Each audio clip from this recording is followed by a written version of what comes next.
Hello everyone. इस video में हम करेंगे a slumber did my spirit seal की ब्रीफ रिवीजन। पहले हम इसकी लाइन बाय लाइन एक्सप्लेनेशन कर चुके हैं, अब हम इसकी रिवीजन करेंगे। ठीक है।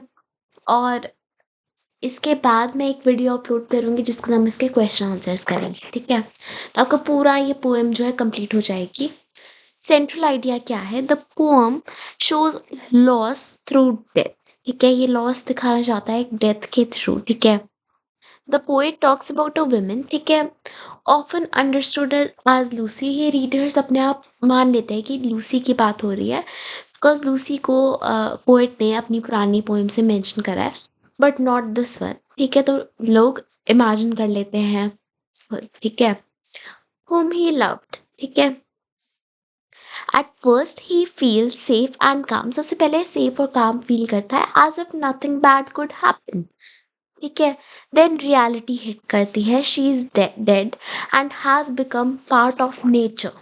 ठीक है, अब देन वो रियलाइज करता है कि अब ये मर चुकी है एंड ये नेचर का पार्ट बन चुकी है। ठीक है। अब स्टैंजा वाइज एक्सप्लेनेशन करेंगे सर। दो ही स्टैंजा है। Stanza one, the poet was in a kind of emotional sleep, slumber. He did not fear time, age or death. Poet को बिल्कुल भी डर नहीं लग रहा था। ठीक है।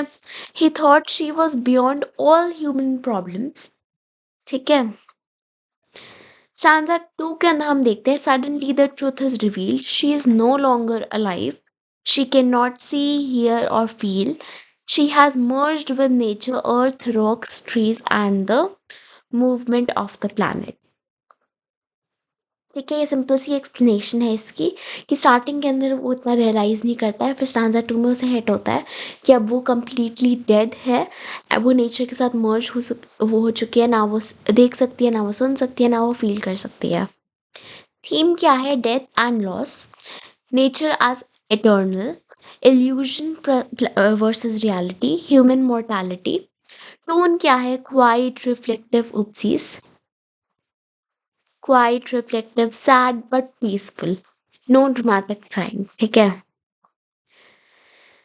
इंपॉर्टेंट पॉइंट्स क्या है? स्लम्बर का मतलब होता है emotional blindness, false security, nature is shown as powerful and permanent, death is presented gently not violently. ठीक है, अब इसकी हम समरी देख लेते हैं, छोटी सी ही है।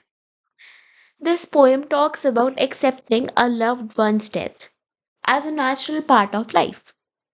इस पोएम में हम ये देखते हैं कि एक लव्ड वन की डेथ को हमें एक्सेप्ट करना है, क्योंकि डेथ कहीं ना कहीं is a part of every one's life.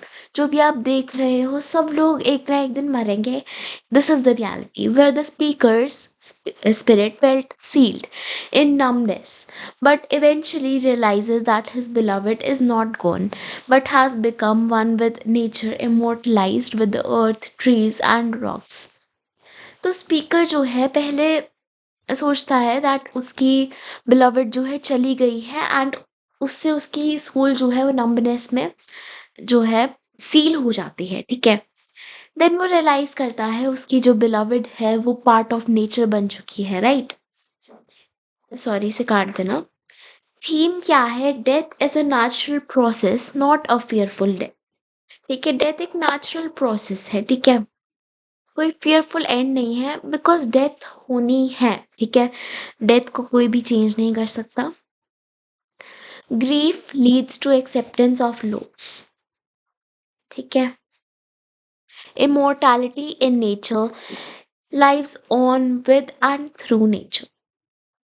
ठीक है, lives on with and through nature. ठीक है। सो बेसिकली ये पोएम आपको एक्सेप्टेंस ऑफ डेथ सिखाती है, क्योंकि it is a natural part of life. ठीक है। एंड ये भी एक इम्पॉर्टेंट पॉइंटर है इसका, नेचर वाला, कि जो उसकी बिलवड थी वो पार्ट ऑफ नेचर बन गई थी आफ्टर डेथ। ठीक है। सो नेक्स्ट वीडियो में हम करेंगे क्वेश्चन आंसर्स। तब तक के लिए बाय बाय।